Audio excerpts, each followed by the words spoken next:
Genesis chapter 25. The death of Abraham. Abraham married another wife whose name was Keturah. She gave birth to Zimran, Jokshan, Medan, Midian, Isaac, and Sua. Jokshan was the father of Sheba and Dedan. Dedan's descendants were the Ashurites, Latashes, and Lumis. Midian's son was Epher, Hanoch, Abida, and Elda. They were all descendants of Abraham through Keturah. Abraham gave everything he owned to his son Isaac, but before he died, he gave gifts to the sons of his concubines and sent them off to a land in the east, away from Isaac.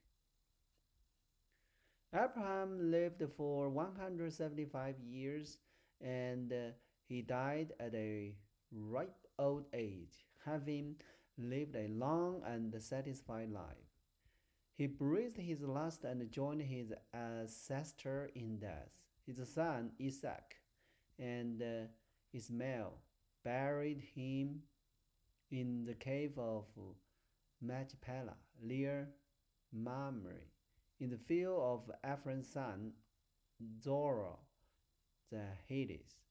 This was the field Abraham had purchased from the Hittites and where he had buried his wife Sarah. After Abraham's death, God blessed his son Isaac, who settled near Beer Lahai Roi in the Negev.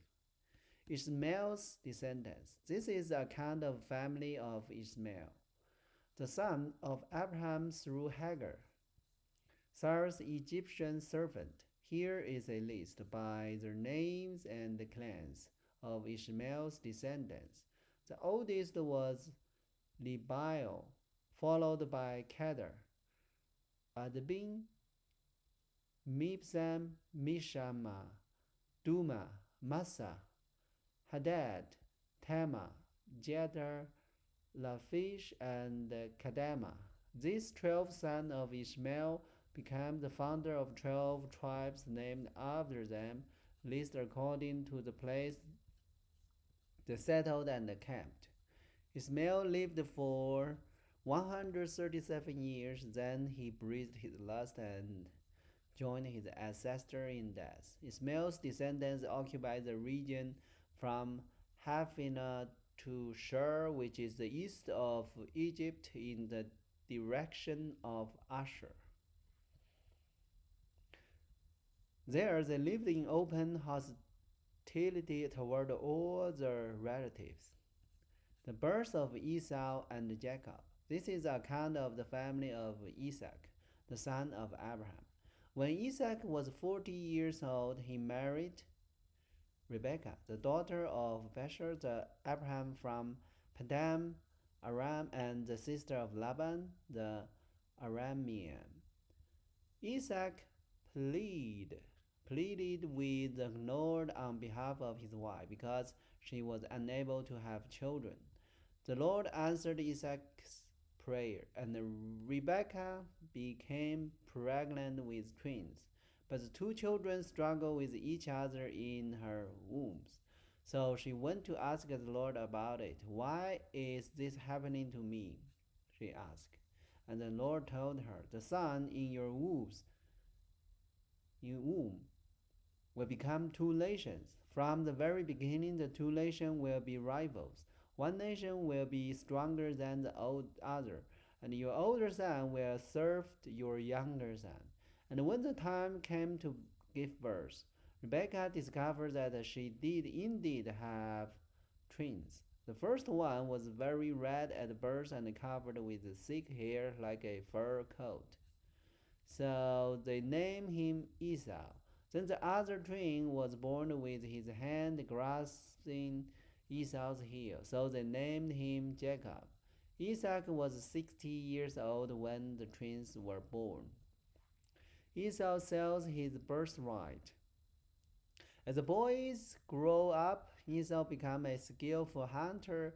He was an outdoors man, but Jacob had a quiet temperament, preferring to stay at home. Isaac loved Esau because he enjoyed eating the wild game Esau brought home. But Rebekah loved Jacob. One day, when Jacob was cooking some stew, Esau arrived home from the wilderness, exhausted and hungry. Esau said to Jacob, "I'm starved. Give me some of the red stew." This is how Esau got his other name, Edom, which means red. "All right," Jacob replied, "but treat me your right as the firstborn son." "Look, I'm dying of starvation," said Esau. "What good is my birthright to me now?" But Jacob said, "First, you must swear to your birthright is mine." So Esau swore an oath, thereby selling all his right as the firstborn to his brother Jacob. Then Jacob gave Esau some bread and lentil stew. Esau ate the meal, then get up and left. He showed contempt for his right as the firstborn. And then chapter 26. Isaac deceived Abimelech, a severe famine now strikes the land, as had happened before in Abraham's time. So Isaac moved to Gerar, where Abimelech, king of the Philistines, lived. The Lord appeared to Isaac and said, "Do not go down to Egypt, but do as I tell you. Live here as a foreigner in this land, and I will be with you and bless you. I hereby confirm that I will give all this land to you and your descendants, just as I solemnly promised Abraham your father. I will cause your descendants to become as numerous as the stars of the sky, and I will give them all this land, and through your descendants all the nations of the earth will be blessed. I will do this because Abraham listened to me and obeyed all my requirements, commands, decrees, and instructions." So Isaac stayed in Gerar. When the man who lived there asked Isaac about his wife, Rebekah, he said, "She is my sister." He was afraid to say, "She is my wife." He thought, "They will kill me to get her because she is so beautiful." But some time later, Abimelech, king of the Philistines, looked out his window and saw Isaac caressing Rebekah. Immediately, Abimelech called for Isaac and exclaimed, "He is obviously your wife. Why did you say she is my sister?" "Because I was afraid someone would kill me to get her from me," Isaac replied. "How could you do this to us?" Abimelech exclaimed. "One of my people might easily have taken your wife and slept with her, and you would have made us guilty of great sin." Then Abimelech issued a public proclamation: "Anyone who touches this man or his wife will be put to death." Conflict over water rise. When Isaac planted his crops that year, he harvested 100 times more grain than he had planned, for the Lord blessed him. He became a very rich man, and his wealth continued to grow. He acquired so many flocks of sheep and goats, herds of cattle, and servants that the Philistines became jealous of him. So the Philistines filled up all the Isaac's well with dirt. There were the wells that had been dug by the servant of his father Abraham.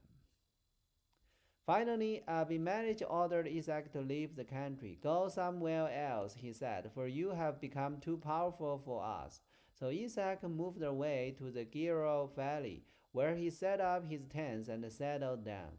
He reopened the well his father had dug, which the Philistines had filled in after Abraham's death. Isaac also restored the name Abraham had given them. Isaac's servant also dug in a Gerar valley and discovered a well of fresh water. But then the servant from Gerar came and claimed the spring. "This is our water," they said, and they argued over it with Isaac's herdsmen. So Isaac named the well Esek, which means argument. Isaac's men then dug another well, but again there was a dispute over it, so Isaac named it Sina, which means hostility. Abandoned that one, Isaac moved on and dug another well. This time there was no dispute over it, so Isaac named the place Rehoboth, which means open space. For he said, at last the Lord had created enough space for us to prosper in this land. From there, Isaac moved to Beersheba, where the Lord appeared to him on the night of his arrival. I am the God of your father Abraham, he said. Do not be afraid, for I am with you and will bless you. I will multiply your descendants, and they will become a great nation. I will do this because of my promise to Abraham, my servant. Then Isaac built an altar there and worshipped the Lord. He set up his camp at that place, and his servant dug another well. Isaac is confident with Abimelech. One day, King Abimelech came from Gerar with his advisor Ahuzah and also Phicol, his army commander. Why have you come here? Isaac asked. You obviously hate me since you kicked me off your land, they replied. We can plainly see that the Lord is with you, so we want to enter into a sore treaty with you. Let's make a covenant. Swear that you will not harm us just as we have never troubled you.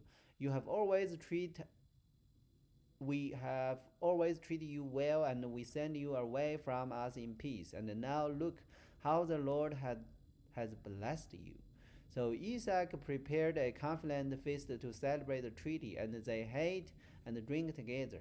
Early the next morning, they each took a solemn oath not to interfere with each other. Then Isaac sent them home again, and they left him in peace. That very day, Isaac's servants came and told him about a new well they had dug. We found water, they exclaimed. So Isaac named the well Sheba, which means oath, and to this day the town that grew up there is called Beersheba, which means well of the oath. At the age of 40, Esau married two Hittite wives, Judith, the daughter of Beeri, and Basemath, the daughter of Elam. But Esau's wife made life miserable for Isaac and Rebekah. Okay, so that is chapter 25 and 26. Now, from here, Abraham died, and then now is totally about Isaac and Rebekah's story. But also, he's talking about the Rebekah and Isaac was blessed by God, and that's how they got a twin, and the name is Esau and Jacob. And before Esau and Jacob born, God told Rebekah what will happen in the future about these two boys. Okay, so that is an interesting story and continue. So hope everybody like it. God bless everyone, and let's see you tomorrow.